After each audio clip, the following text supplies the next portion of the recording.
প্রত্যেক দিনের মতো চলে আসলাম তোমাদের সামনে একটা ভিডিও নিয়ে। সেটা হচ্ছে রান্নার ভিডিও। তো সেটা তো জানোই, যেটাই রান্না করি সেটাই তোমাদেরকে দেখাই বন্ধুরা। তো আজকে আমি রান্না করছি একটু টিফিনের জন্য ঘুগনি।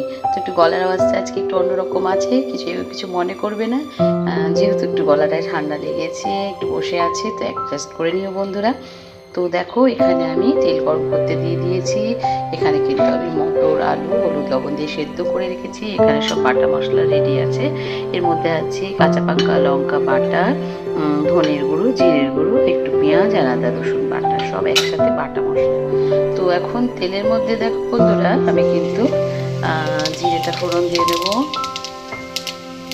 তো আমি যেভাবে করি, যেটাই করি সেটাই তোমাদের সাথে শেয়ার করি বন্ধুরা, আলাদা করে কিছু না। আর এখানে একটু হিং দিয়ে দেবো বন্ধুরা। আর হিংটা দেওয়া মাত্রই কিন্তু আমি এখানে বাটা মশলাটা দিয়ে দেবো, যাতে হিংটা পুড়ে না যায়। হ্যাঁ বন্ধুরা, তো দেখো এখানে আমি এবার মশলাটাকে সুন্দর মতো করে একটু কষিয়ে নেব বন্ধুরা। তো দেখো বন্ধুরা, এখানে কিন্তু খুব সুন্দর করে মশলাটা আমার কষানো হয়ে যাচ্ছে, দেখতেই পাচ্ছ। তো এই অবস্থাতে এখানে কিন্তু আমি এখন একটু পরিমাণ মতো লবণ আর পরিমাণ মতো হলুদটা অ্যাড করব।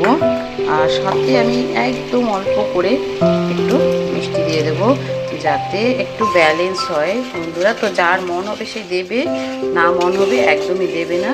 তো যাই হোক, এবার কিন্তু আমি এখানে ভালো করে কষাবো বন্ধুরা। তো দেখো বন্ধুরা, এখানে কিন্তু আমার মশলাটা খুব সুন্দর করে কষিয়ে গিয়েছে, দেখতেই পাচ্ছ তেলও ছেড়ে দিয়েছে। এই অবস্থায় আমি এখানে আলু সেদ্ধটা দিয়ে দেবো, এটা এর মধ্যে সেদ্ধ করে রাখা ছিল, যে একসঙ্গে কিন্তু আমি ভেঙে ভেঙে মিশিয়ে দেবো। তো দেখো বন্ধুরা, এখানে কিন্তু মশলাটা খুব সুন্দর করে আমার কষানো হয়ে গিয়েছে। এই অবস্থায় আমি কিন্তু এখানে মটরটা দিয়ে দেবো বন্ধুরা, দেখতেই পাচ্ছ মানে একদম সিদ্ধ করে রাখা। তো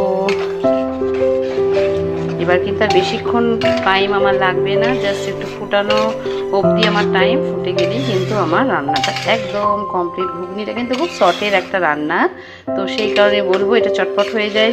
তো এ দেখো, এবার কিন্তু আমি একটু 5 মিনিটের জন্য না 2-1 মিনিটের জন্য ফুটতে দেবো। তো দেখো বন্ধুরা, রান্নার কিন্তু এখানে আমি একদম শেষ, দেখতেই পাচ্ছ। আমি এখানে গরম মশলা দেবো না, যেহেতু আমি এখানে আর কি ইয়ে দিয়েছি, হিং দিয়েছি, সেই জন্য আমি একদমই দেবো না, প্লেন মতো করলাম। তো দেখতেই পাচ্ছ এখানে মটরটা একদম আমার ঘুগনিটা রেডি। তো দেখতেই পাচ্ছ কত সুন্দর একটা কালার এসছে, তো খেতে ততটাই সুন্দর লাগে। আমি যেভাবে করি সেটাই তোমাদের সাথে শেয়ার করলাম। তো আজকে আমার এই রেসিপিটা ছিল তোমাদের জন্য। তো কালকে আবার অন্য কোনো রেসিপি নিয়ে তোমাদের সামনে হাজির হয়ে যাবো। যদি ভালো লাগে লাইক কমেন্ট শেয়ার অবশ্যই করো, আর জানিয়ে যেও কেমন হলো। তো যাই হোক, আজকের জন্য এখানেই বন্ধুরা, কালকে আবার কোনো অন্য রেসিপি নিয়ে তোমাদের সামনে হাজির হয়ে যাবো। আজকের জন্য টাটা বন্ধুরা।